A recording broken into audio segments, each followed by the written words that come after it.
Dulu tak bismillah dulu. Bismillahirrahmanirrahim. Assalamualaikum warahmatullahi wabarakatuh. Waalaikumsalam. Salam semuanya untuk semua saudaraku yang di sini, bapak-bapak, ibu-ibu. Kita hari ini waktunya sampai jam 8, Gus. Siap. Karena ada acara kenaikan kelas di MI Fatimiyah. Oh begitu, siap. Iya. Semoga semuanya dalam rahman rahim Gusti Allah Agung. Tadi Bang Al lagi berada di sebuah kawasan yang itu disebut dengan Gajah Putih, ya. Daerah banyak gajah. Kenapa disebut gajah? Ya memang banyak gajahnya, dan gajah Thailand itu cenderung lebih mudah dijinakkan. Lain dengan gajah Afrika, itu bisa kita googling, ya. Bisa kita googling. Nah, sekarang kita tahu kenapa disebut negeri gajah, karena di situ memang banyak gajahnya gitu ya. Sekarang coba kita lari ke surat Al-Fil ya, Al-Fil yang di Al-Quran itu, yang Abraham itu disebut pasukan bergajah gitu ya, pasukan bergajah. Nah, sama-sama gajah toh. Oke. Sekarang gini, aku ini mau buka usaha cuci mobil lah, misalkan cuci mobil. Terus ditanya temanku, Gus Beti mau buka usaha apa? Cuci mobil gitu.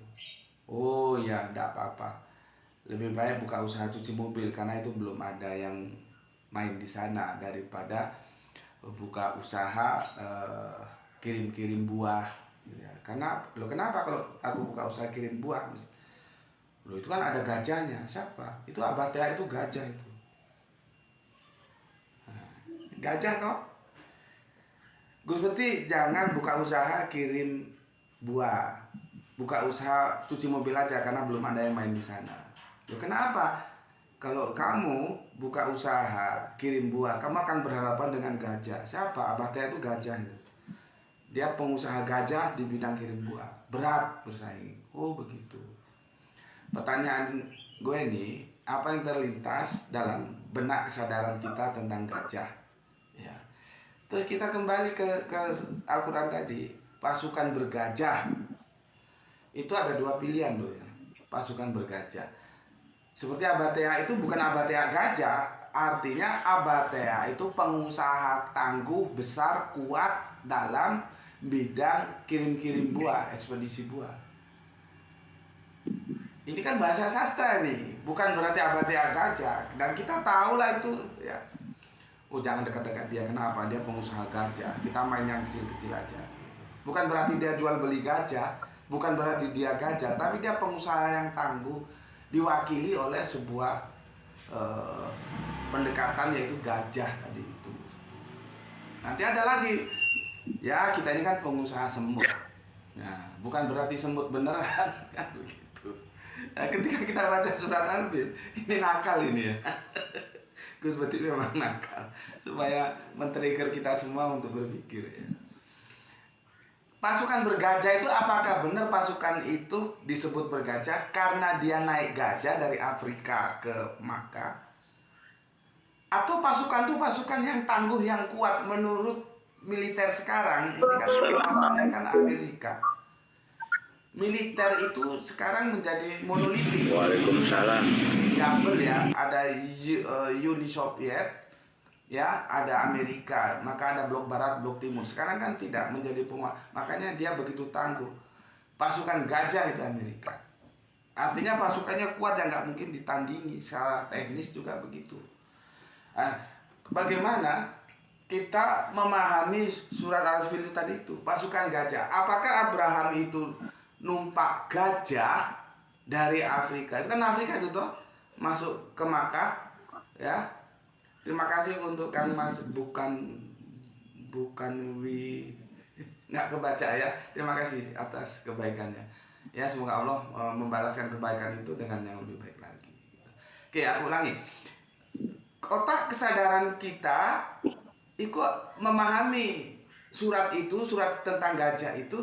Abraham itu naik gajah dari Afrika ke Makkah, atau Abraham itu punya pasukan yang tidak mungkin ditandingi saat itu. Kalau sekarang Amerika punya lah.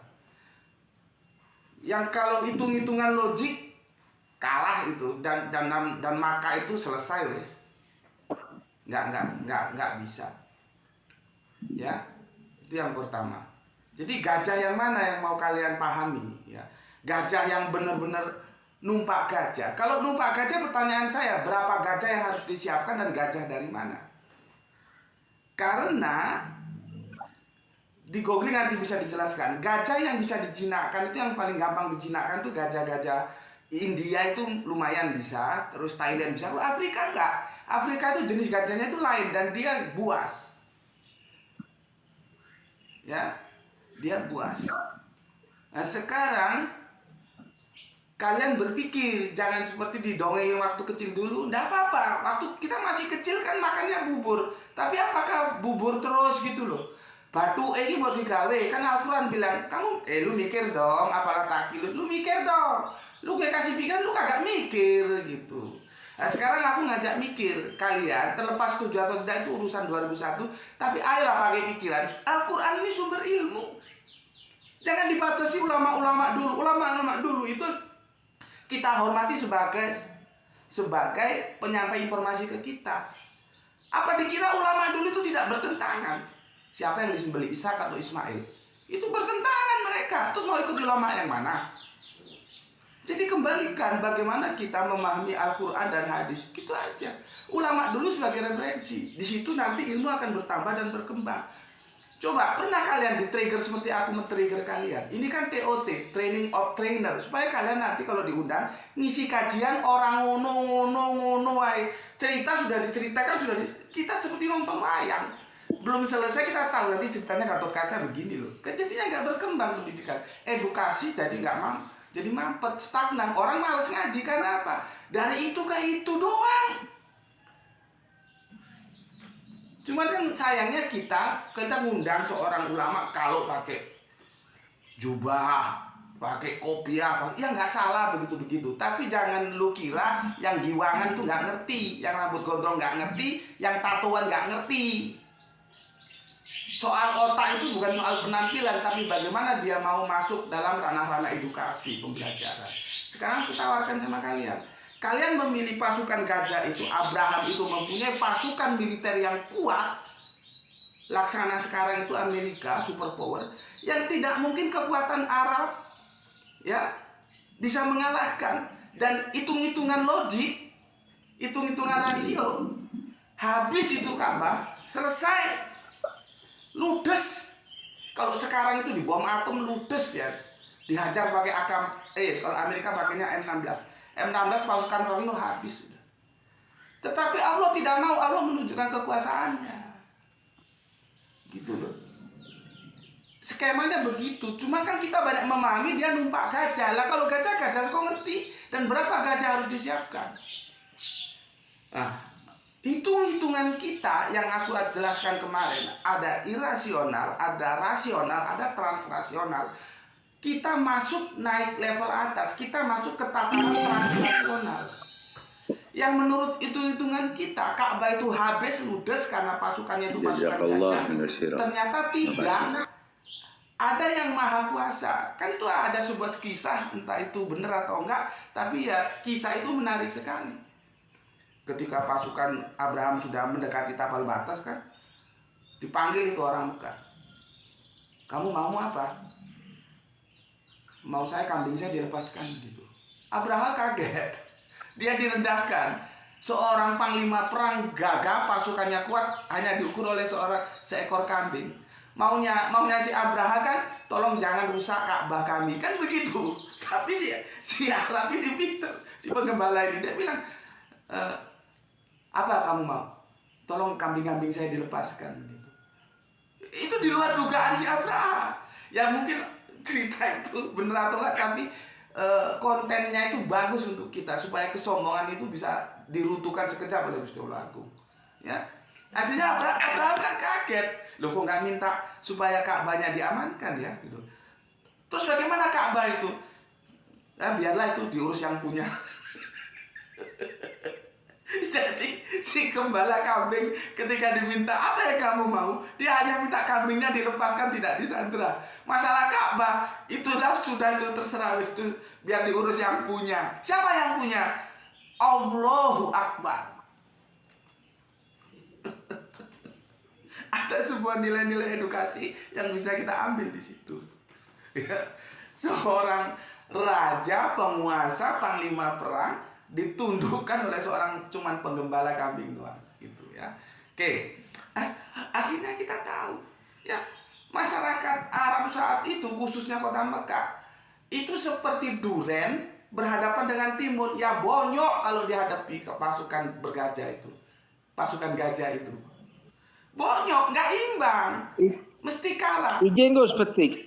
Izin gue mistik, itu kan bisa dijadikan dakwah juga sekarang ya. Maksudnya gimana? Maksudnya pasukan gajah yang mau menghancurkan Ka'bah itu kan kalah sama burung ababil yang bawa batu kerikil dari neraka, itu kan bisa dijadikan dakwah sekarang kepada oten-oten kayaknya ya. Ya nanti coba saya jelaskan ya, saya selesaikan dulu ya. Ya selesaikan Gus dulu Gus. Oke, bisa saya lanjutkan? Lanjut. Oke. Jadi lali aku sampai endi mau. Oke, hitung-hitungan rasio ya. Itu selesai itu Ka'bah. Karena nggak ada yang mampu menguasai, menandingi pasukan gajah ini. Ya selesai. Nah, tetapi akhirnya di tengah kepasrahan itu seperti kata gembala kambing tadi, nggak tahulah itu urusan yang punya itu. Yang punya Ka'bah siapa? Ya Gusti Allah. Akhirnya apa? Kita masuk, kita naik, kita upgrade dari keadaan yang rasional yang tidak mungkin lagi diselamatkan itu Ka'bah, maka masuk ke tataran transrasional. Yang di sana logika harus tunduk. Gitu loh.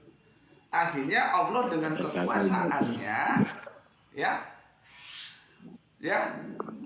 mendatangkan Toiron. Sayangnya Toiron itu juga ditafsiri, diterjemahkan salah dalam tanda kutip. Karena Toiron itu kalau kita belajar lisanul Arabian, bahasa Al-Quran loh ya, bukan bahasa Arab. Kalau belajar bahasa Arab gampang, cari istri orang Arab, insya Allah 3 bulan bisa ngomong Arab. Kalau bahasa Al-Quran enggak. Itu para TKW itu sebelum berangkat itu kan di training itu nggak bisa ngomong apa-apa ya. Training 3 bulan berangkat ke Arab, itu belajar bahasa Arab bukan belajar bahasa Al-Quran. Itu bahasa Araban, bukan bahasa Arabiyin atau Arabian, beda gitu loh ya. Ini supaya kebodohan kita tuh bisa hilang gitu ya. Oke, selanjutnya ya, kalau kita lihat apa itu Toiron.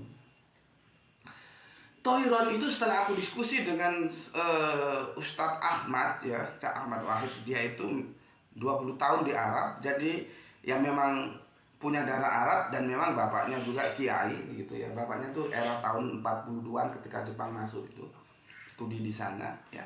Kami diskusikan panjang. Ternyata Toiron itu apa saja yang melayang-layang di udara itu mereka sebut Toiron.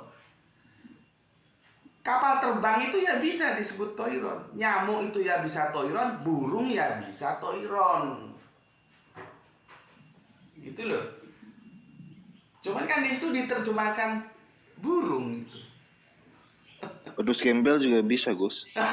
Wedus gembel cocok. Jadi kalau gue mencoba merasionalitas itu apa? Yang melayang-layang di udara itu bukan burung pegang api neraka, betapa kuatnya itu kaki burung pegang api dari neraka. Itu adalah kalau kita pakai bahasa saintis sekarang, sebagaimana terjadi ya pandemi tingkat internasional, tingkat dunia yang disebut corona, yaitu virus. Di luar dugaan kita. Ketika rasional kita sudah tidak mampu, habis ini Ka'bah. Habis, kita nggak mampu melawan dia, pasukannya pasukan bergajah kok, pasukan besar kok, kalah kita. Tapi Allah tidak mau. Allah menurunkan kekuasaannya untuk meruntuhkan kesombongan si Abraha. Itu kan sebetulnya kepentingan Abraha itu juga ada kepentingan sisi ekonomis. Jadi seperti yang Abah pernah ceritakan, Itu siapa itu? Yang bawa patung-patung itu dari Syam, dari mana, dikumpulkan di Ka'bah. Itu sebetulnya maksud dia bukan mau menggeser akidah Arab yang monoteistik menjadi pagan, enggak. Itu kepentingannya, karena otaknya otak bisnis. Supaya apa? Seperti ini ya, daerah kami kan daerah dewasa, daerah Batu ini ya. Maka semua fasilitas disiapin supaya orang kesini itu nyaman gitu loh. Itu juga yang dilakukan oleh lupa aku namanya, nanti abang bisa jelaskan. Dari Hubal dibawa, siapa dibawa di situ. Itu inna malu biniatnya bukan untuk menggeser akidah Arab yang monoteistik dari Bapak Abraham menjadi pagan yang politeistik. Enggak begitu. Cuman akhirnya memang menyimpang seperti itu. Makanya gue protes berat ketika seorang doktor, seorang rektor pada waktu itu dia sudah ada MOU sama aku dan kita sudah menandatangani kesepakatan bersama untuk mengadakan diskusi ya. Tajuknya dia yang menentukan. Anak Allah menurut Injil dan Al-Quran, dan semua gue setujuin apa minta dia. Padahal gue minta tolong diadakan debatnya di kampus Anda di Batam sana. Dia nggak mau, ya sudah nggak apa. Tapi akhirnya itu batal, bubar, sampai sekarang tidak terrealisasi. Yang gue itu heran, kenapa jemaatnya ketika tanya sama dia itu begitu saja dipercaya. Gitu loh. Harusnya kan di cross check. Begitu juga kita. Kita tanya sama ulama, itu jangan gampang dipercaya. Cross check dulu pernyataannya, bener enggak? Supaya tidak seperti Oten ini. Ya. Jadi dulu kan peristiwanya gini, terjadi kasus Hagia Sophia yang ada di Iran, nanti gue lali aku, Turki. Hagia Sophia yang fungsinya dikembalikan menjadi masjid. Seorang jemaat tanya sama si doktor ini, rektor ini tentang itu. Lalu dijawabnya begini. Ya begitulah orang Islam, suka merebut rumah ibadah orang lain. Mencontohkan Ka'bah itu sebagai contohnya, sejak dulu sudah begitu. Karena apa? Dia bacanya separuh, tidak baca dari awal. Islam itu bukan merebut Ka'bah dari tangan pagan. Kalau bacanya separuh, iya. Tapi Islam itu ingin mengembalikan fungsi Ka'bah dari pagan ke monoteistik tunggal yang tanpa reserve. Cuma karena sejarah itu dipotong, ya memang jadinya begitu. Makanya membaca sejarah itu harus holistik, baru disimpulkan. Dan sayangnya jemaatnya manggut-manggut. Seharusnya kan bener gak sih kata orang ini gitu. Dia kan dia tahu atau nggak tahu, atau karena kebenciannya kepada Islam terus menjelaskan itu, gue juga nggak tahu. Tapi yang jelas itu kan informasi salah. Islam itu bukan merebut rumah ibadah Arab pagan. Bukan, justru ingin mengembalikan Ka'bah itu ya, awalnya monoteistik, dikuasai pagan dengan cerita seperti tadi itu, sudah sekian ratus tahun itu pagan ya. Baru ketika Kanjeng Nabi Muhammad rawuh tiba dakwah, itu dikembalikan ke monoteistik tunggal yang tanpa reserve tadi itu. Lah kalau dibaca separuh, ya memang terkesan Islam merebut rumah ibadah Arab pagan, gitu loh. Kan ini kita harus berani ya menyuarakan yang benar itu, tidak pernah umat Islam itu merebut rumah ibadah siapapun, termasuk di Hagia Sophia. Cuman kalau Hagia Sophia Turki itu nanti kan ada sisi-sisi politisnya, memang itu perlu dijelaskan juga supaya orang nggak salah paham gitu loh ya. Dan ada gereja-gereja yang beralih fungsi dari masjid, itu juga kita harus punya data. Sekarang mungkin tidak apa-apa, nanti 100 tahun kemudian ada yang bilang itu orang Islam ngerebut gereja, kan jadi kacau. Padahal itu dijual dan dibeli dan sah. Gitu loh. Ya, inilah namanya sejarah seperti itu. Oke, kembali ke surat gajah tadi itu ya. Jadi toiron itu sebetulnya bukan burung, apapun yang melayang ya, tapi dikatakan toiron. Apakah salah? Enggak, tapi gue kurang pas aja. Itu virus. Virus yang disebarkan itu cara Allah untuk meruntuhkan pasukan bergajah ini. Di mana Abraham itu sebetulnya kepentingan ekonomisnya lebih besar daripada yang lain. Kalau Ka'bah dipindahkan, yang sini dihancurkan, yang Mekah itu dihancurkan, terus dipindah ke Afrika, mau dia orang-orang pedagang-pedagang segala macam akan mengarah ke sana, gitu loh ceritanya. Oke, aku jelaskan sampai di sini dulu. Sekarang aku serahkan kepada kalian ketika memahami pasukan gajah itu, apakah pasukan yang numpak gajah atau itu pasukan yang kuat. Monggo kerso, nggak ada paksaan. Ayo mikir bersama. Atau nun abah. Iya, terima kasih Gus Batik tentang pemaparannya. Ustaz Ahmad coba tanggapi. Iya nanti ini perkembangan. Jadi memang Islam ini cara Al-Quran itu ada mahani dan ada lafdiyah. Lafdiyah boleh, mahani di balik itu ada makna yang tersembunyi yang dimana perlu pemaparan masing-masing. Mau Ustaz untuk Oke. Saya dulu ya, Pak ya. Iya, mau. Oke. Nanti Ustaz Ahmad nambahin ya. Menanggapi yang disampaikan oleh Gus Betik tadi ya.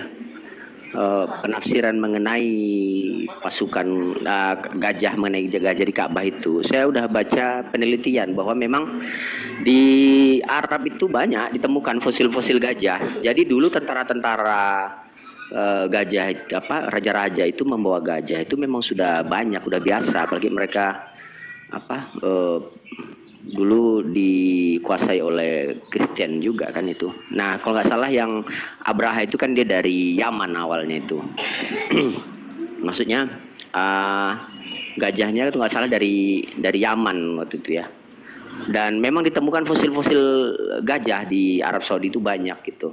Jadi gajah itu bukan dalam makna secara ma'ani gitu, secara batin tafsirnya kiasan, tapi memang itu binatang yang dimaksud yang bernama gajah al-fil itu. Dan itu ayatnya bukan ayat mutasyabihat, itu ayat muhkamat. Jadi sehingga penafsirannya itu ya sejarah jelas bisa ditafsirkan oleh para mufassir. Kalau yang saya tahu ya.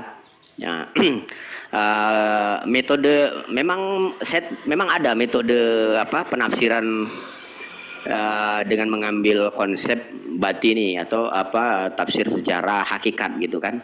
Tetapi itu kan dari sisi spiritual seperti ala Gus Betik tadi ya, sehingga ditafsirkan itu metaforik gitu. Tapi dalam konteks yang berkaitan dengan sejarah, yang ada bukti-bukti sejarah, maka itu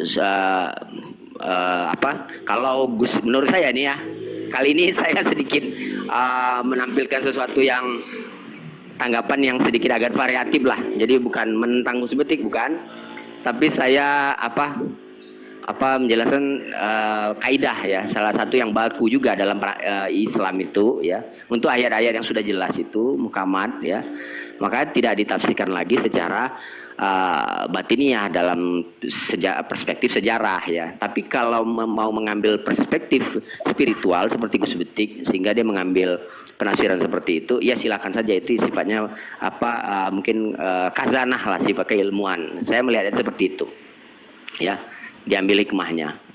Tetapi untuk membantah bahwa itu salah ya, kita perlu ada dalil-dalil. Tidak bisa membantah apa yang sudah ditafsirkan oleh ulama itu dengan logika tanpa menampilkan dalil-dalil pembanding atau nilai-nilai akademisnya seperti itu. Misalnya menafsirkan burung atau gajah itu menjadi sesuatu yang lain misalnya, itu tampilkan referensinya, misalnya menurut pendapat ini gitu. Jadi itu lebih enak gitu Gus, sehingga tidak terkesan framing yang baru gitu. Kecuali memang Gus memang ingin ini loh perspektif spiritual gitu, oke nggak masalah, itu nggak perlu itu. Tapi kalau dari perspektif sejarah maka itu harus ada, saya rasa. Saya naik mobil dulu, lanjut dulu nih. Izin mau nanya Pak Ustadz. Oh iya. Kaitannya dengan apa yang dikatakan Gus Betik tadi, kalau burung ababil yang membawa batu kerikil dari neraka itu katanya virus. Gimana itu keterangannya Abah atau Pak Ustadz yang lain? Mau Pak Ustadz Ahmad untuk menjawab sekaligus. Baik, Abah. Jadi selain kita meneliti ayat ini, kita juga meneliti sejarah peperangan, sejarah di kedatangan tentara gajah ke Mekah itu banyak di dalam sejarah-sejarah. saya menggarisbawahi ketika dalam sejarah disebutkan dalam tafsir Ibnu Katsir, ketika pagi hari, jadi artinya ketika itu kan tentara Abraha itu kan berhari-hari menuju Makkah. Jadi setelah dekat Makkah, di pagi harinya ketika sudah ingin menyerang Makkah, ketika dia bangun, maka dia mempersiapkan gajahnya. Nah, ini berarti memang benar-benar gajah. Gajah yang ditunggangnya Abraha ini dipersiapkan, dipasangkan pelananya, dipasangkan tempat sekedup itu tempat apa ya, macam apa, tempat yang di atas gajah itu tempat kayak apa gitu ya, kayak kotak, kayak apa, tempat orang duduk di situ, raja-raja duduk di situ gitu, disiapkan di atas gajah tersebut. Lalu nama gajahnya ini Mahmud. Nah, ini kan nampak kali apa memang jelas sekali bahwa itu gajah bernama Mahmud. Gajah si Abraha ini bernama Mahmud. Maka pawang gajah itu bernama Nufail bin Habib. Nah, jadi ada pawangnya. Pawang gajahnya Abraha itu ada. Abraha itu rajanya, menaiki gajah bernama Mahmud. Mahmud ini mempunyai pawang bernama Nufail bin Habib. Ketika Abraha sudah naik ke gajah tersebut, Nufail bin Habib ini membisikkan ke telinga Mahmud gajah ini, "Wahai Mahmud, kembalilah engkau ke daerah asalmu, karena ini adalah negeri yang suci yang dilindungi oleh Tuhannya." Maka seketika si Mahmud ini, gajah ini duduk, nggak mau dia lagi berdiri. Jadi si Abraha marah, dipukullah gajah ini supaya bangun, namun tetap tidak mau bangun. Dipukul sampai kepalanya berdarah, tetap tidak mau bangun. Nah, jadi kan kalau kita lihat cerita ini bukan satu kiasan gajah ini, karena diceritakan jelas sekali bagaimana peristiwa Abraha menunggangi gajah ini pun diceritakan. Mungkin ada yang bertanya, itu kan cuma sejarah. Nah, ya sejarah, terserah mau lebih percaya sejarah atau percaya asumsi Gus Beti gitu kan, gitu aja. Kemudian masalah Tayran Ababil. Ababil itu bukan nama. Ababil itu adalah segerombolan artinya. Tayran Ababil itu segerombolan burung, bukan namanya Babil, tidak. Kalau untuk manusia itu afwaja. Dalam surah An-Nasr disebutkan, "Idza ja'a nasrullahi wal fath wa ra'aitan nasa yadkhuluna fi dinillahi afwaja." Afwaja itu artinya bergerombol, berbondong-bondong. Manusia akan masuk ke dalam agama Allah. Jadi untuk binatang tidak berbondong-bondong, tidak afwaja, tapi ababil. Ababilnya artinya afwaja juga, tapi khusus untuk binatang. Bahkan khusus untuk burung. Jadi burung ini banyak, berbondong-bondong, berduyun-duyun, banyak terbang. Dan diriwayatkan lagi, diceritakan dalam tafsir itu, setiap burung itu membawa 3 batu. 2 di kakinya, artinya 1 kaki kanan, 1 kaki kiri, 1 di paruhnya, 3 batu. Ketika mereka berada di atas tentara Abraha, burung ini menjatuhkan batu tersebut. Kalau batu itu mengenai kepala mereka, maka akan tembus ke dubur mereka, artinya menembus badan mereka, sehingga badan mereka itu bolong-bolong. Itu makanya dalam surah ini, "Faja'alahum ka'asfin ma'kul." Seolah-olah seperti daun yang dimakan oleh ulat. Daun yang dimakan oleh ulat itu kan bolong-bolong kayak gitulah. Keadaan tentara-tentara Babil itu yang jumlahnya sebanyak 20.000 orang mati semuanya. Karena setiap burung membawa 3, dan burung ini datangnya dari laut Yaman. Ya Allah datangkan, wallahu a'lam, memang burung ini memang sudah ada ataupun Allah ciptakan waktu itu, wallahu a'lam. Yang penting burung ini terbang dari arah Yaman menuju ke tentara Abraha, membawa 3 batu yang berapi. Kita nggak tahu itu, ada yang mentafsirkan dari neraka, wallahu a'lam, tapi yang penting itu adalah batu yang membakar tubuh para tentara Abraha tersebut. Dan itu kejadiannya nyata, diceritakan jelas, sehingga ketika masuk ke kepala mereka batu itu, batu itu akan menembus badan mereka sampai keluar dari dubur mereka dan menimbulkan luka-luka yang bolong-bolong di tubuh mereka, sebagaimana Quran menggambarkan kasfin makul, seperti daun kering yang dimakan oleh ulat. Nah, itulah keadaannya. Nah, di sini saya sangat setuju sekali dengan apa yang disampaikan oleh Bang Al tadi. Ya, ini adalah ayat muhkamat, tidak usah kita tafsirkan lagi. Jadi kalau kita melogikakannya, berarti kita istilahnya melogikakan suatu kudrat Allah. Kudrat Allah ini innallaha yaf'alu ma yasha, innallaha fa'alu lima yurid. Allah itu bisa berbuat apa saja. Nah, jadi dalam ketika tentara ini mau masuk Mekah, itu ceritanya bukan pengembala kambing. Dalam riwayat itu adalah Abdul Muthalib sendiri. Jadi Abraha bertanya kepada tenteranya itu, siapa penguasa Mekah ini? Maka mereka mengatakan Abdul Muthalib. Maka dipanggil Abdul Muthalib. Maka Abdul Muthalib dipanggil dan ditanya oleh Abraha, apa maumu? Maka Abdul Muthalib bilang, lepaskan 200 ekor untaku yang ditangkap oleh tenteramu. Maka Abraha berkata, hanya itu permintaanmu, sungguh aneh sekali.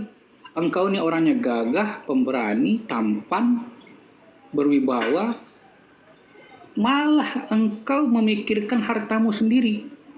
Kenapa engkau tidak memikirkan keselamatan Ka'bahmu? Maka Abdul Muthalib menjawab, unta-unta itu aku pemiliknya, sedangkan Ka'bah nih ada pemiliknya, dia akan menjaganya. Nah, jadi itulah riwayat daripada para pentafsir yang disampaikan oleh para sahabat, disampaikan oleh para tabi'in, yang sampai kepada kita. Dan ini memang kita masyhur daripada kecil, dan ini memang disampaikan oleh para ulama, gitu kan. Jadi ada dua yang saya soroti, bahwa 3 ya, gajahnya itu gajah beneran, burungnya itu burung beneran, disifatkan di sini mukanya berparuh tajam, paruhnya tajam, kakinya bercengkram sehingga bisa mencengkram batu, gitu kan. Membawa 3 batu, 1 di paruhnya, 2 di cakarnya, dijatuhkan ke atas tentara tentara Abraha, dan mereka mati semuanya sebanyak 20.000. Itu burungnya. Mandilah, kita ke Tanjung. Warna juga disebutkan. Dia cepat habis sih. Warna hitam. Cepat habis sih. Mama mau ke Tanjung ikut. Kuning. Ya, bercakar. Mungkin kaculang gitu ya, bercakar yang menakutkan gitu ya. Kemudian juga yang menghadang, yang masalah pengembala tadi yang benar adalah Abdul Muthalib, bukan kambing, tapi 200 ekor untanya minta diselamatkan. Jadi begitu Allah. Wallahu a'lam bishawab. Iya, jazakallah. Ya, jadi di dalam hikmahnya, di balik hikmah di balik kejadian itu, maka intinya kita itu jangan mikir-mikir urusan yang bukan urusan kita. Itu seperti sikapnya Abdul Muthalib, yang dimana ketika itu kenapa justru yang dipinta Abdul Muthalib untuk menyelamatkan meminta untanya, bukan memikirkan Ka'bah. Ya karena memang Ka'bah itu bukan urusan Abdul Muthalib, gitu kan. Dek gaibna kopi dek, Kang Tatang dek, gitu kan. Nah ini maka orang maka di dalam hikam, nah di dalam hikam tuh kabijani kamama. Nah itu ya, di dalam hikam itu ada arih nafsaka minat tadbiri fama qama ghairuka anka la taqum bihi li nafsik. Intinya kita itu jangan mikir-mikir urusan yang bukan urusan kita. Maksudnya gitu. Pikir aja urusan kita. Maka Abdul Muthalib tadi ketika ditanya apa permintaan terakhirmu, katanya Abdul Muthalib, yang saya ada apa yang aku pinta, ontakku saja kembalikan. Loh, kenapa begitu ya? Itu karena punya saya.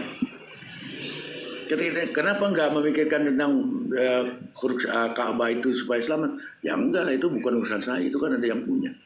Nah, ini maknanya dari balik kisah itu adalah kita itu pikirkan urusan kita, jangan memikir-mikir, wah besok Allah mau bikin apa ya kan? mau berbuat apa sama saya. Jangan pikirkan. Orang kita itu nggak memikirkan tadinya juga. Tahu-tahu lahir, ya kan? Tahu-tahu besar, tahu-tahu punya anak, tahu-tahu tua, tahu-tahu mati. Semua tahu-tahu. Ya kan? Semua tahu-tahu. Maka kita nggak jangan sok tahu juga. Gitu kan? Biar urusan Allah, ya biarin urusan Allah saja. Dan gitu. Maka ini hikmah daripada kejadian alam taro. Maka di situ diawali dengan alam taro kaifa. Bukankah engkau melihat fa'ala rabbuka bi'asabil, bagaimana Allah berbuat terhadap pasukan gajah itu? Karena memang waktu itu udah diberitahu. Jadi sebelum datang udah begitu dekat ngirim surat. Woi kaum orang orang Mekah, ini ada pasukan Abraha. Silakan Anda menyelamatkan diri, tapi semua harta benda tolong tinggalkan. Itu pinta. Semuanya dipinta. Yang punya kambing, ada yang kambing kecil pun dipinta juga. Itu emang itu apa namanya, si Abraha ini emang serakah juga tuh. Silakan pergi, jangan bawa harta. Pergi. Setelah udah pergi ke Ngarai gitu kan.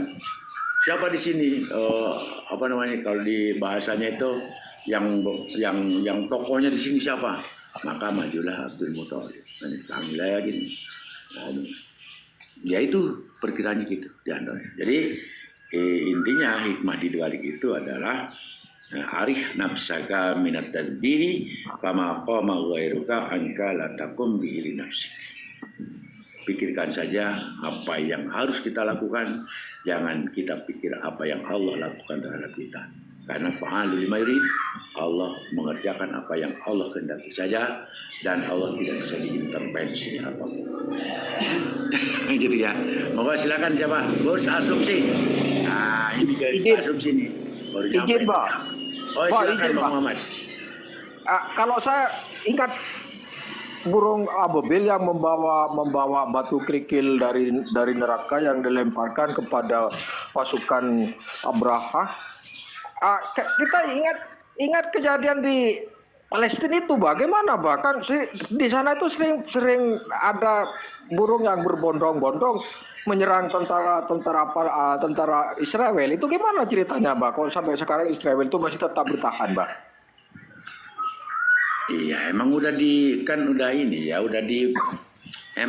dipersiapkan. Nah, hadisnya kan banyak itu. Bahwa emang orang sikapnya begitu dan mereka sebetulnya yakin bahwa Nabi Muhammad itu adalah emang utusan Allah. Kenapa begitu? Mereka yakin terhadap hadisnya Rasulullah di mana kaum Yahudi itu nantinya itu akan mau sembunyi di manapun, semua akan berbicara, akan mengatakan ini Yahudi di sini, ini, sehingga kecuali satu pohon yaitu pohon gorgot. Maka sekarang di Sriwil itu banyak menanam pohon gorgot. Itu menandakan bahwa mereka percaya, yakin bahwa Nabi Muhammad adalah Rasulullah, dan tentang hadisnya Rasul itu mereka juga yakin. Cuma karena kesombongannya mereka tidak mau tunduk saja. Itu. Bahwa asumsi. Nah, sekarang Prof asumsi. Nanti kalau nggak di ini ngambek dia. Assalamualaikum warahmatullahi wabarakatuh. Saya bingung, Mbak. Jadi tadi harus ngasih ini dulu nih. Harus apa ya?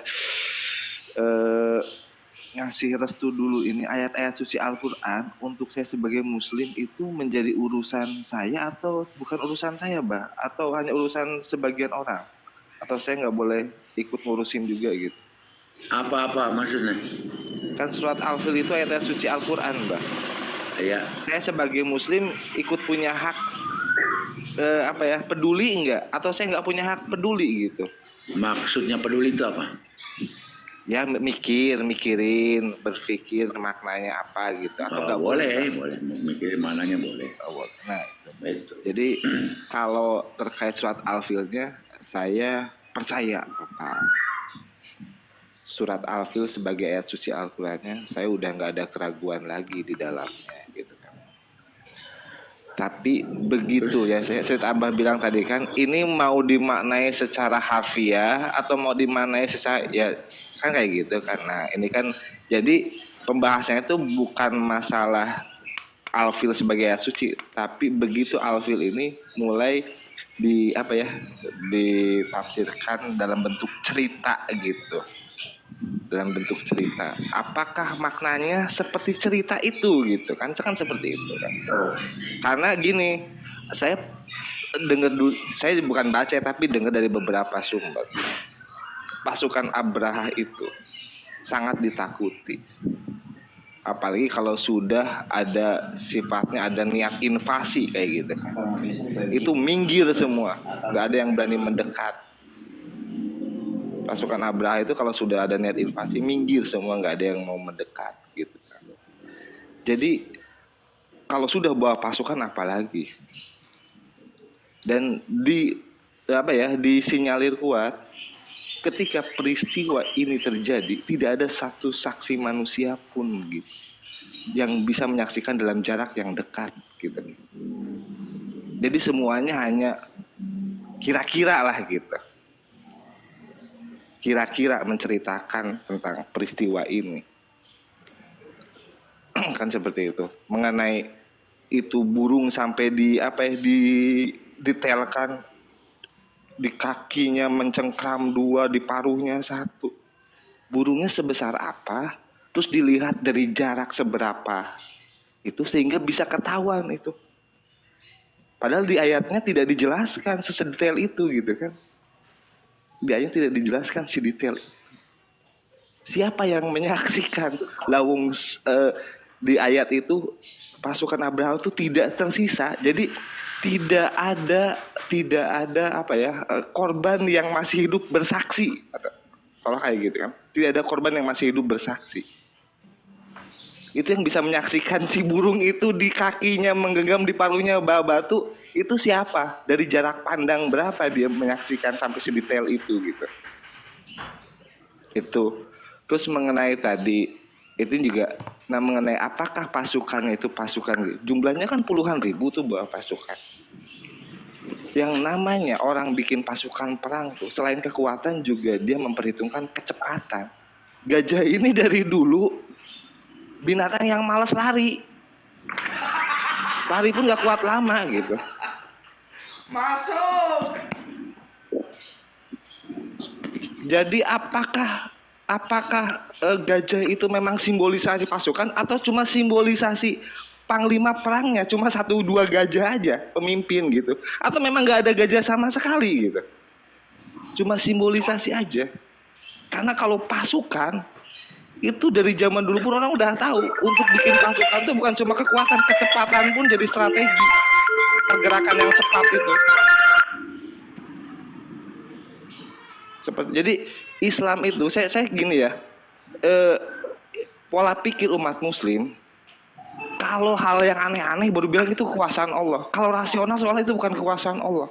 Kalau saya sekarang enggak, justru kekuasaan Allah itu justru yang sangat rasional. Tapi pola pikir kita seolah-olah digiring, kalau nemuin yang aneh-aneh baru bilang itu kekuasaan Allah. Kalau rasional nggak kekuasaan Allah. Justru Allah itu berkuasa, menunjukkan kekuasaannya agar bisa ditangkap tanda-tanda kekuasaannya dengan cara yang rasional kayak gitu. Kalaupun tidak, ya tidak irasional tapi transrasional. Sekarang belum bisa dijelaskan, tapi nanti akan bisa dijelaskan. Jadi kita kadang-kadang gitu, mayoritas pemikiran umat Muslim itu baru menegaskan itu kosong. Kalau aneh gitu, kalau akal tuh nggak bisa mencerna baru itu seperti itu. Padahal menurut sedikit kayak gini ya. Mohon maaf, ya. Sedikit Prof. Tolong sertakan referensi bantahannya kalau memang mau berbeda, kecuali cuma asumsi boleh. Tapi kalau tidak asumsi, artinya menjustifikasi bahwa itu salah, tolong sertakan referensi bantahannya seperti yang disampaikan Ustaz Ahmad tadi, dia ada referensi gitu. Nggak sekedar asumsi gitu. Kecuali kita memang sudah pakar dalam sejarah, pakar dalam balago, ataupun asbabun nuzul ya, atau hadis, boleh. Tapi kalau kita memang nggak punya ilmu di bidang alat, sertakan referensinya, minimal kita menukil lah. gitu. Silakan. Karena jangan sampai merusak akidah umat, nggak boleh juga gitu. Karena menolak mukjizat, menolak hadis itu bagian daripada khazanah keilmuan Islam yang pakem sifatnya gitu. Bisa merusak keimanan. Lanjut. Nah ini ya, kalau tadi disebut sama asumsi, mau dibilang sama Bang Al itu asumsi, silakan gitu kan. Tapi ketika saya bilang gajah itu karakternya dari dulu sampai sekarang seperti itu mau disebut asumsi atau realita, silakan. Saya bicara hanya sedang menggambarkan beberapa realitas. Saya cuma tanya referensinya. Saya tanya referensinya ada nggak gitu? Yang membantah ini punya referensi nggak? Nah, yang bercerita pada saya kan bilang ini saya berdasarkan pendengaran dari sumber yang bercerita. Yang bercerita memang waktu itu tidak, ini kan seorang kayak teman mahasiswa lah, seorang mahasiswa di Garut dulu gitu kan, itu bercerita tentang ini gitu. Jadi salah satu alternatif tentang cerita dari makna surat Al-Fil itu gitu kan. Jadi bukan berarti menyalahkan yang ada referensinya gitu kan. Kita kan di Qomal Abai ini belajar untuk tidak alergi dengan perbedaan perceritaan gitu. Jadi masalah asumsi tidak asumsi kita juga nggak maksa untuk terima kan. Bang Al nggak terima juga nggak apa-apa. Bang Ali asumsi nggak apa-apa, tolak. Bukan nggak terima, bukan nggak berterima, bukan saya nggak terima. Saya biar dapat pemahaman yang utuh itu, pendengar juga tercerdaskan gitu loh. Maksudnya gitu. Karena kalau semua bebas bicara, rusak agama ini jadinya, itu masalahnya. Gini Bang Al ya, kita kan saya hanya mengambil tataran logikanya, gitu kan. Makanya saya tadi bilang saya termasuk yang melihat fenomena bahwa kebanyakan pola pikir kita kalau hanya mendapati yang terkesan aneh baru itu bilang itu kekuasaan Allah. Kalau yang lazim seolah bukan kekuasaan Allah gitu. Kita baru bilang itu kekuasaan Allah kalau ada laki-laki melahirkan mungkin, karena itu tidak lazim. Kalau perempuan melahirkan bukan kekuasaan Allah. Kekuasaan Allah juga perempuan melahirkan.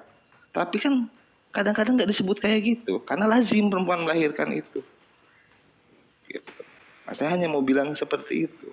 Jadi Gus Betik menawarkan ini. Saya juga pernah disampaikan cerita seperti ini gitu kan. Bahkan mohon maaf ya, disebut ngawur juga nggak apa-apa. Seperti Teron Ababil tadi, dimanai burung silakan. Berterbangan juga. Gus Betik virus, saya wedus gembel gitu.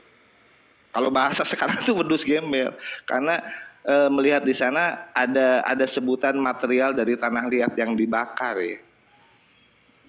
Dan kemungkinan juga itu seperti fenomena alam, seperti jadi pasukan Abraha itu dilibas oleh fenomena alam gitu. Fenomena alam seperti letusan gunung berapi kayak gitu. Semacam kayak gitu. Bisa salah, bisa. Jadi gini loh, saya tuh bicara nggak bilang ini yang saya sampaikan mutlak benar. Saya menawarkan hanya pemahaman yang berbeda gitu. Jadi kalau Bang Al nuntut misalnya mana referensinya, saya boleh jawab nggak ada referensinya. Ini logika saya. Nggak boleh kayak gitu Bang Al. Boleh. Ya, Pribadi boleh, tapi kalau untuk umat beda lagi.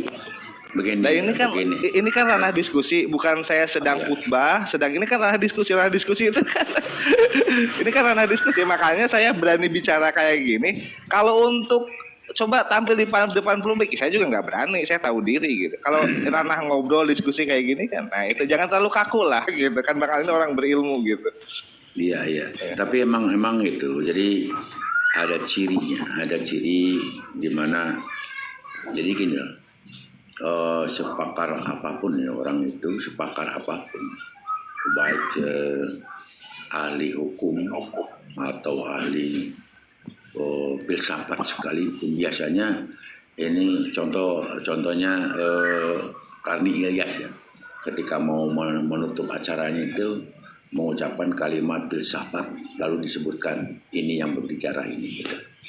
Itu emang begitu caranya. Jadi nanti kalau lagi gini Bang, ya itu kita juga harus diingatkan ayat Allah yang mana ya ahlal kitabi la taghlu. Ini juga hati-hati juga. Ranahnya itu kita karena kita punya kaidah di mana tasahhulu fil kalami hatta tukhriju min ba'di alfadun tukhrijuna hukum minal Islam. Hati-hati juga kita. Walaupun kita itu bebas memang, tapi kebebasan kita itu ada satu koridor yang tidak boleh keluar dari situ. Itu juga hati-hati. Maka ketika kenapa kok al-fil ini diawali dengan alam taro ya? Nah ini perlu ini kan. Berarti alam taro itu ada yang melihat. Gitu. Ketika alam taro kaifa fa'ala rabbuka, apakah engkau kan kamu sudah melihat gitu kemarin gitu. Nah ini maka ketika bahasan awalnya itu adalah memang itu banyak yang menyaksikan. Nah, itu diceritakan kembali oleh Allah kepada Rasulullah Muhammad SAW kan itu. Nah untuk supaya jadi pelajaran hikmahnya dinaikkan karena gini juga ya yaitu tentang contoh di ini aja. Tadi saya awalnya kan menceritakan sebuah hadis yang dimana bahwa Quran itu adalah petunjuk bagi orang yang ingin jadi orang takwa dan ciri-ciri orang yang takwa adalah ciri-cirinya karena kullu syai'in alamatun, setiap sesuatu ada cirinya. Maka ciri daripada orang takwa di antara alladzina yu'minuna bil ghaib, yaitu orang takwa itu mengimani tentang alam-alam gaib atau tentang yang gaib-gaib, contohnya alam kubur dan lain sebagainya. Saya mengambil kitab Daqaiqul Ahbar tentang Su'alun Munkar wa Nakir. Ini hadisnya Rasulullah juga panjang tadi dari saya katakan. Nanti akhirnya di ujungnya adalah bahwa ini kalau di kita ini ya, ketika diceritakan dalam hadis ini nanti ada dua malaikat kan, atahu malakani aswadani azra qal ainaini sautuha kalbarki karodi. Nah, dia akan datang malaikat dua hitam, hitam terus matanya mendelik, ya kan, dan suaranya seperti bledek ngampar. Ya, kedipnya kayak kilat yang menyambar kan gitu kan. Nah ini kalau kita nanti kita terlalu gulu terhadap akal kita, nanti kita disamakan dengan ada orang yang berkata gini, itu mungkar wa nakir emang kurang kerjaan, nanya-nanya mayit. Nanti ada yang gitu loh. Nah perkataan ini sudah gulu ini. Karena apa? Akan mendorong orang tidak yakin atau tidak percaya terhadap alam gaib. Nah, ini juga hati-hati. Karena rukun iman kita diantaranya itu yaitu diantaranya antumina billah wal malaikati wa kutubi wa rusuli wa bil yaumil akhir wa bil qadar khairi wa syarri. Hati-hati. Nah maka kita tidak boleh gulu di dalam hal itu. Boleh. Nah, yang harus kita, yang justru lebih lebih elok kita itu apa sih makna dari cerita ini? Itu lebih elok. Apa sih dibalik makna ini? Nah maka saya mengambil makna dari itu yaitu yang termaktub di dalam kitab Hikam, bahwa arih nafsaka minat talbiri fama koma ghairuka anka la takum bihi li nafsi. Intinya kita itu jangan memikirkan urusan Allah, yang harus kita pikirkan adalah urusan kita saja. Seperti yang dilakukan Abdul Muthalib ketika ditanya apa yang ingin kau permintaan terakhirmu apa? Itu saja, kontakku kembalikan. Nah, lo itu gimana? Karena pikiran Abraha ini nanti akan mempertahankan Ka'bah itu. Ternyata enggak, malah onta yang dipertahankan oleh Abdul Muthalib. Maka ditanya kenapa cuma onta? Ya karena onta punyaku. Ka'bah ada yang punya. Bah, Kan gitu. izin dikit bah, Ayo. izin dikit ya. Tadi malam saya kan bahas sama Gus Romli ya, Gus minta pemahamannya terkait surat Al-Ankabut 14 ya. Ketika ayat Qur'annya ditafsirkan, bagaimana hasil penafsirannya? Lalu disodorkan oleh Gus Romli. Ada 6 pendapat terkait angka. 6 pendapat itu memunculkan angka yang berbeda-beda. Angka loh, kan Al-Ankabut 6:14 itu bicara soal usia Nabi Nuh. Ada di dalam ayatnya ada 1000 dan ada 50. Penafsirannya menghasilkan 6 angka. Itu dari orang-orang yang berilmu semua. Artinya apa? Satu ayat itu sudah menggambarkan ada beberapa ayat yang memang dari sisi penafsiran itu mencerminkan sifat yang relatif kayak gitu. Itu orang-orang berilmu semua yang ngasih pendapat, memunculkan angka yang berbeda-beda. Padahal kalau bicara angka, asumsi kita harusnya ada kepastian kan kayak gitu. Tapi tetap ya kita kan ya udah kita hargai aja. Itu salah satu contoh ya. Iya. Salah satu contoh Al-Ankabut dari 6 pendapat orang yang berilmu memunculkan 6 angka yang berbeda. Itu yang disodorkan oleh Gus Romli tadi malam pada saya. Iya. Boleh nanya ke Gus Romli? Abah, izin nambah sedikit bah, saya mau ke pasar nih. Sebelum ke pasar saya nambah dikit. Siap, ini juga. Ayo silakan. Jadi peristiwa betul kata Abah tadi, ayat ini alam taro, adakah yang tidak melihat? Artinya ini peristiwa sejarah yang banyak saksinya. Jadi diceritakan di situ orang Quraisy ketika mendengar peristiwa ini, mereka itu naik ke atas gunung, Larasi Jabal, naik ke atas gunung, dan mereka menyaksikan segala sesuatunya itu berlaku di depan mata mereka. Bahkan mereka mengarang sebuah syair. Ada seorang penyair Arab yang bernama Nufail. Dia berkata, ujung syair itu dia berkata, walam ta'sa ala ma fata bainana hamidallah iza absartu tayra wa khaftu hajaratan tulqa alaina. Jadi dia berkata mengarang syair itu, masih baru lagi dalam ingatan kami peristiwa itu ketika Allah mengirim burung-burung yang mana burung-burung tersebut melemparkan batu-batu ke atas tentara. Jadi artinya ada saksi mata juga yang mengatakan bahwa ada burung yang real, bukan gembel, bukan virus, burung yang nyata disaksikan oleh orang-orang Quraisy Makkah. Mereka itu ke atas gunung, mereka tuh naik ke gunung karena udah pasrah, nggak punya kekuatan untuk melawan Abraha. Mereka akhirnya mengungsi ke atas gunung dan melihat segala sesuatu itu terjadi di depan mata mereka. Jadi mereka melihat real bahwa ada burung-burung membawa batu yang melempar tentara-tentara tersebut. Kemudian Nabi Muhammad SAW kemudian saya tambahkan lagi, sampai detail sekali nama gajah tunggangan Abraha itu Mahmud itu diceritakan juga, yang mana gajah Mahmud ini yang bernama Mahmud ini adalah gajah yang sangat patuh, kemana diarahkan dia ikut, tetapi ketika diarahkan ke Ka'bah dia duduk.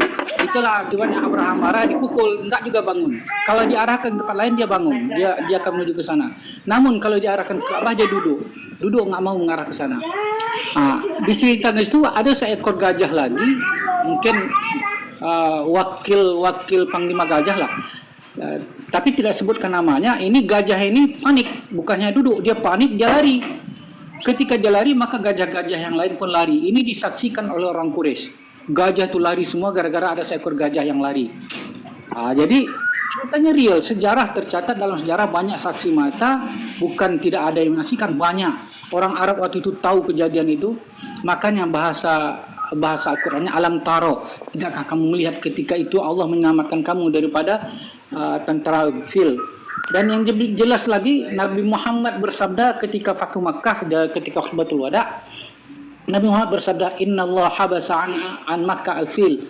Allah telah menjaga Makkah daripada gajah. Dia tidak bilang tentara gajah. Jadi jelas ini gajah ini real. Diakui oleh Nabi Muhammad bahwa Allah telah menjaga Ka'bah ini daripada gajah. Wa sallatu 'alaiha rasuluhu al-mu'minin. Dan Allah telah memberi kuasa Ka'bah ini kepada Rasulnya dan orang-orang mukmin. Dan waqad 'adat hurmatuha al-yawm ka hurmatiha bil amsi. Maka Makkah ini telah kembali suci kembali suci sebagaimana kesucian sebelumnya. Ini juga menjawab bahwa Islam tidak merampas tempat ibadah pagan, tetapi mengembalikan kesucian Ka'bah, kesucian Mekah yang telah dikotori oleh pagan yang menempel-nempelkan Lata, Manaf, Uzza di Ka'bah sebagai berhala. Jadi zaman Nabi Muhammad telah membersihkan Ka'bah suci sebagaimana keadaannya semula. Maka Rasul berkata, falyuballigh asyahid al-ghaib. Ini harus kamu ceritakan. Yang dengar khutbahku hari ini, sebarkan, beritakan berita ini. Jadi Nabi Muhammad di khutbatul wada, khutbah terakhirnya, menceritakan tentang awal kejadian fil ini, dan akhirnya sekarang sudah menjadi taklukan Islam. Dan peristiwa gajah ini adalah merupakan irhas. Jadi irhas itu adalah suatu peristiwa-peristiwa yang terjadi kepada Rasul, tetapi sebelum dia menjadi Rasul, seperti itu Nabi Muhammad. Ustadz, mohon maaf, saya nanya itu Ya? Ayat-ayat Makkiyah itu tentang ashabul apa? Afil? Itu Oh, tahun Rabuhatul Ka'bah. berapa? Tahun berapa sebelum nubuatan Rasulullah? Mungkin Dia dalam tahun itu, kalau dalam tahun itu juga, itu tahun kelahiran Nabi Muhammad. Itu menunjukkan bahwa kelahiran Rasulullah ya, maka disebut tahun gajah gitu ya. tahun gajah. Jadi Maksudnya Nabi begini, Muhammad lahir pada tahun itu. Maksudnya gini, Pak Ustadz, berarti memang saksi mata itu ya memang ketika Rasulullah mendapatkan itu, seolah-olah Allah mengingatkan kepada orang Quraisy bahwa dulu pernah kalian kan sudah lihat, maka pakainya alam taro kan gitu. Iya, betul. Jadi Ya. kejadiannya sudah real, nyata, banyak saksi-saksinya. Halo, saya minta waktu. Inilah. Bentar. Saya mau ke pasar ini. Saya mau ke pasar karena dalam sejarahnya begitu. Nufail ini seorang ahli syair, dia mengabadikan peristiwa ini dalam syairnya, dan itu masyhur. Banyak Nufail ini menceritakan mereka semua ahli Quraisy itu mengungsi ke Mekah, mengungsi ke gunung Mekah, melihat kejadian ini berlaku gitu ya. Melihat kejadian ini berlaku, dan itu suatu real dan berlaku. Dan hadis Nabi sampai detail sekali, nama gajahnya itu ada gitu loh. Ada nama gajah itu Mahmud, tunggangan Ibrahim itu. Itu sampai begitu sekali detailnya tentang gajah itu diketahui oleh orang Arab waktu itu. Jadi bukan hanya sekedar omong kosong, tapi kenyataan sejarah yang tercatat di dalam sejarah disaksikan oleh orang-orang Arab Quraisy sendiri. Iya. Jadi saya mohon izin Mbah mau ke pasar. Ya. Iya. Terima kasih. Jadi gini, sebelum ke Gus Betik gini ya, seibaratnya kayak sejarah pra kemerdekaan atau pasca kemerdekaan gitu kan, kita masih meyakini bahwa itu memang terjadi waktu itu, ada zaman PKI dan lain sebagainya. Ini makanya saya tanya, saya teringat bahwa kelahiran Rasulullah itu yaitu tahun gajah. Semoga Gus Betik. Oke, terima kasih. Tadi saya nggak seperti biasanya ya. Saya terpaksa memotong tadi. Mohon maaf. Karena sudah sudut kesalahannya itu semakin mengarah lebar. Ya, aku jelaskan bagaimana. Tolong diamankan ya, bagaimana aku dengan susah payah menjelaskan kalian bahwa Arok fil Manam itu bukan mimpi, karena Manam itu tempat kembalinya bukan naung. Arok itu juga bukan hanya melihat, meskipun bisa melihat, tapi kan kalian gablok, aku kasih tahu ya, terserah artinya. Arok, tarok itu aku berpendapat di masa tuaku. Pendapatmu bagaimana? Itu pertanyaan Bapak Ibrahim kepada ananda tercinta Ismail tentang perjalanan dakwah ini. Itu masalah arok aja nggak beres. Sekarang masalah arok nggak beres lagi. Alam taro. Apa itu melihat dengan mata atau melihat dengan pikir? Lihat itu. Terjemahannya lihat. Alam taro. Apakah tidak kamu perhatikan? Bukan dilihat dengan mata. Nggak mungkin Kanjeng Nabi Muhammad melihat. Kanjeng Nabi Muhammad itu lahir tahun berapa? Pasukan gajah itu tahun berapa? Gitu loh. Makanya tadi aku dengan segala permohonan sorryku, Karena sudah melebar ke sana. Dari awalnya sudah salah. Ketika dipahami tarok itu melihat Kopi dulu, Gus. Itu masalahnya. Gus, penting kopi dulu, Gus. Kopi dulu santai, Gus. gue nggak marah sih. Ya silakan. Makanya Memang ya silakan lanjutkan aja dulu. Nanti Jadi iya. perhatikan, gue kan sudah bilang kita belajar bahasa lisanul Arabian, bukan lisanul Araban. Kita berbicara bahasa Al-Quran yang kita pelajari, bukan bahasa Arab. Kalau lu mau pandai bahasa Arab, cari istri orang Arab, kawin 3 bulan, insya Allah lu ngerti ngomong Arab. Tapi paham Al-Quran, belum tentu. Gitu loh. Ini terulang lagi, memahami tarot. Itu kan sudah tidak, ini kan terjemahannya ya. Tidakkah engkau dalam kurung Muhammad, kita boleh setuju boleh tidak, apakah Muhammad atau tidak. Terus apa? Tidakkah engkau Muhammad perhatikan bagaimana Tuhan itu telah bertindak terhadap pasukan bergajah. Ini sebuah retorika, pertanyaan retorika nggak perlu dijawab. Tapi Kanjeng Nabi Muhammad disuruh berpikir, itu loh. Tarot itu berpikir, perhatikan. Makanya kan kita sudah rapat tuh ya, komisi A, komisi B, kumpul lagi. Bagaimana pandangan Anda? Itu aro, itu rokyu, bukan pandangan tuh lihat motor memecicil ngono delok gajah lewat. Repot diajak. Bagi waktu sama saya, Gus. Repot. Tar dulu. Jangan. Maaf saya Abah. Ya silakan Bang Kosuna. Begini Abang, jangan samakan di ayat yang fandur madza taro dengan ayat alam taro. Betul.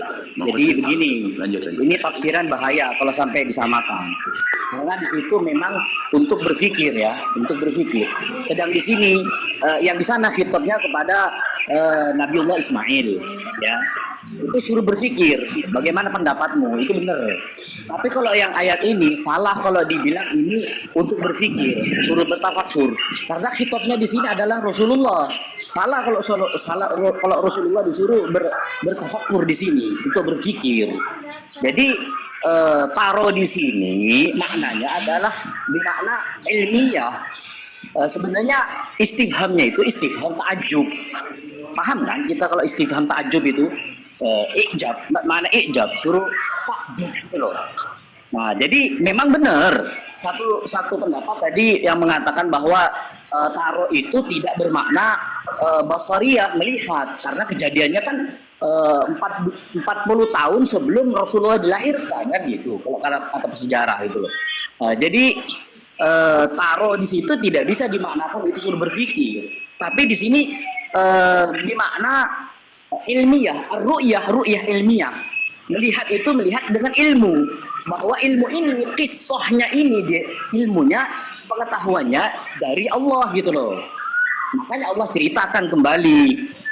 Makanya makna aslinya itu sebenarnya kalau lihat kita di tafsir-tafsir itu adalah akhir bi annaka alim qissatal fil, seperti itu maknanya. Kalau di tafsir-tafsir itu apa itu ikrarlah engkau bahwa engkau sudah mengetahui tentang ceritanya al-fil, yang mana ceritanya ini sumbernya langsung dari Allah yang menceritakan gitu loh. Jangan dimaknai ini suruh berpikir. Nah di situ itu saja yang yang ingin saya sanggah gitu. Saya izin ya, tidak terjadi salah penafsiran nantinya. Ini masih ada yang belum bicara nih. Nanti dulu. Makanya saya tadi tanya, ya. Makanya saya tadi tanya itu surat kita tahu semuanya bahwa Kanjeng Nabi Muhammad itu hari Senin tahun gajah, kan itu. Maksudnya di tahun itu juga. Kenapa disebut tahun gajah? Karena tahun di mana Abraham menyerang Ka'bah, kan gitu. Makanya di sini pakai alam taro seolah-olah mengingatkan. Ayo perhatikan orang Indonesia bagaimana kejadian waktu zaman PKI itu. Jangan sampai kayak gitu lagi. Karena apa? Memang waktu itu ini gua yang lampau masih tahun-tahun itu juga gitu loh. Nah, makanya disebut tahun gajah kan gitu. Maka ini memang ra'yu bil ain, gitu kan? Memang melihat orang-orang Mekah itu gitu. Itu maksudnya. Nah sekarang yang saya akan kasih nanti sebelum ke Gus Betik, saya tak. Ya silakan Gus Petik sebentar lah. Nanti ke Pak Dola. Monggo Gus untuk menanggapi.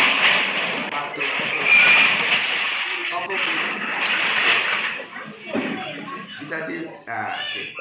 Ya, Udah. jadi begini, saya justru sangat setuju saya turun lagi dia. Siapa tadi itu turun itu? Saya sangat setuju. Aku kan sudah bilang ini kalimat retorika, kalimat yang nggak perlu jawaban. Ya, yang aku bilang suruh berpikir itu artinya apa? Merujuk kepada sebuah ketakjuban. Bagaimana Gusti Allah Agung itu mengamankan Ka'bah yang hitung-hitungan rasional itu sudah nggak mungkin. Tapi akhirnya mungkin itulah yang aku bilang tadi. Kan aku ngomong sejak awal. Kita berpindah dari kerangka berpikir rasional menjadi transrasional. Itu loh. Jadi aku justru mendapat dukungan apa yang disampaikan Kang Mas yang turun tadi. Jangan melihat itu ya diartikan melihat dengan mata dan melihat peristiwanya itu terjadi terus dibawa ke Ibnu Katsir. Ibnu Katsir itu takdirah. Sekarang kita bicara referensi itu absolut enggak? Kalau referensinya saya tolak, dikit referensi. Gitu loh. Seperti Abah bilang tadi, misalkan Karni Ilyas mengucapkan kata-kata filsafat terus misalkan dari Paijo kan begitu kan. Nah pertanyaan saya, kalau Paijo sendiri akan menyampaikan kata-kata filsafat yang dari dia sendiri gimana caranya? Gitu loh. Jadi semua itu logika, semua itu akal. Bagaimana kita diperintahkan untuk memberdayakan. Referensi perlu, tapi itu tidak harga mati. Kan bisa gue tolak referensi. Referensi itu juga pemikiran manusia. Gue kan pernah ngomong di Komal ini, kalau gue jadi Menteri Pendidikan, ya semua yang nyusun disertasi, skripsi, nggak boleh ada daftar pustaka. Karena daftar pustaka isinya orang mengambil pendapat orang. Lah otak lu mana pendapatnya? Hanya mengkompilasi pendapat pakar dikumpulkan jadi satu karya ilmiah. Karyamu itu lo ngendi? Gitu loh. Justru kalau aku jadi Menteri Pendidikan tidak boleh ada daftar pustaka, tidak boleh ada referensi. Lu harus ciptakan ilmu baru. Lu harus lahirkan ilmu baru yang itu untuk kemaslahatan humanisme, kehidupan berbangsa, bernegara bagi seluruh manusia. Itu baru keren. Kalau hanya pendapat misalkan teori gravitasi Isaac Newton dikumpulno, nanti Johann Gutenberg dikumpulno. Lah otakmu iku lho ngendi? Itu loh. Jadi memang aku sudah diingatkan sama Kang bukan ya. Kalem-kalem aja Gus, jangan karena waktunya sempit, aku sudah diingatkan begitu. Ya, makanya aku bilang ini ya bisa dikatakan di Komal ini mungkin aku gelarnya provokator lah ya. Karena memang aku ingin ngajak otak kalian tuh kerja. Gak apa-apa. Gitu loh. Supaya otak kalian tuh kerja. Kita tidak menafikan apa yang masih berkutat terhadap gulu. Gulu nggak boleh loh. Abah setuju ya, gulu nggak boleh ya. Gulu terhadap ulama itu kan nggak boleh Pak. Gulu terhadap Ibnu Katsir nggak boleh. Ibnu Katsir, dia tanya, Ibnu Katsir kau tahu namanya Mahmud dari mana? Dia nongkrong itu gajah. Dia nongkrong ketika gajah itu. Ini orang Arab, orang Arab yang waktu itu saksinya sebiang novel itu yang menceritakan banyak saksi-saksi tercatat dalam sejarah. Jadi jangan asumsi, itu tercatat dalam sejarah. Kejadiannya itu jelas dan nyata tercatat terjadi sehingga mereka menciptakan syair-syair tentang itu, saksi nyata waktu itu. Jadi ya, bagaimana kita mempercayai Aidit itu ketua PKI karena sejarah menulis itu. Kenapa kita tahu ada 8 orang dibunuh di Telaga? Karena ada sejarah menulis itu. Bukan Ibnu Katsir menukil daripada saksi nyata dalam sejarah. Gini Pak Ustadz Ahmad dan Pak Gus Petik, nanti ini kalau mau diselesaikan pasti membutuhkan lama ya kan. Keren Komal Abah keren lah pokoknya. Tapi sayang sekali ada apa? Karena Al-Fatimiyah sudah memanggil saya, udah ada yang nyusul, ya kan? Maka ini dengan sangat berat hati akan saya cut dulu. Nanti saya ingin menyampaikan sedikit nanti bisa ini. Nanti insya Allah nanti kita ketemu lagi. Tapi ininya sebagai closing saya ya, dan maaf tidak akan saya closing, ya, tidak akan saya kasih closing siapapun karena ini hak prerogatif pemimpin redaksi. Tapi kasih doa dong, Mbak. Sebelum Rasul. Mbak, kasih doa, Mbak. Ini, ya ini. Jadi Sebelum intinya ditutup gini, pokoknya saya pertama- teriakin Komal Abah keren lah. Jadi gini ya, pertama gini, ya makanya saya tanya bahwa Al-Fil ini ternyata turunnya ayat ini adalah tahun di mana Rasulullah dilahirkan juga. Jadi Quraisynya masih Quraisy jahiliyah ya, Bah ya? Iya, Quraisynya masih iya, Quraisy masih jahiliyah itu. ya?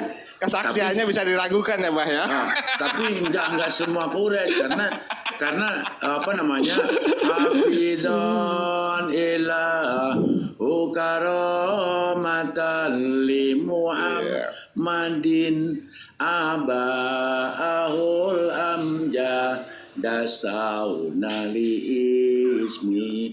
Perawi hadis aja ketat loh, Bang. Ya, Perawi hadis loh. aja ketat loh, Bang. Iya, Kamu makanya gini. Ketika orang Arab itu diturunkan waktu itu surat Al-Fil, maka saksinya adalah orang Quraisy, di mana di situ ada apa namanya, ibunda Siti Aminah, masih ada Abdul Muthalib, ada Abbas, dan semua orang-orang yang sangat dipercaya. Tapi belum ada yang dapat julukan gelar alamin ya, Bah ya? Tapi di situ ada kesaksian Rasulullah, dan ini diperkuat oleh yaitu hadisnya Rasulullah Shallallahu Alaihi Wasallam, kan gitu. Jadi intinya ini ayat-ayat anget, di mana Rasulullah dilahirkan. Jadi kalau persaksiannya itu emang waktu itu ada gitu loh. Itu ya. Ini Saya juga mah ada kesaksiannya, percaya. Masalahnya valid apanya kesaksiannya? Jahiliyah soalnya, Bah. Nah, ini kalau masalah jahiliyah, ketika kita menentang atau untuk melawan tesis hadis tersebut, kita harus ada cari referensi hadis yang lain. Apakah kita akan lebih percaya terhadap orang lain daripada kanjeng Nabi? Apakah kita akan lebih percaya kepada Israiliyat daripada kepada ulama? Itu pertimbangannya kita masing-masing. Sepakat. Wallahu a'lam bishawab. Mudah-mudahan ada manfaatnya. Giliran usikum wa nafsi bitaqallah. Subhanallah wa bihamdi, subhanallah wa bihamdika, asyhadu an la ilaha illa anta astaghfiruka wa atubu ilaik. Assalamualaikum warahmatullahi wabarakatuh. Waalaikumsalam warahmatullahi wabarakatuh. Wabarakatuh.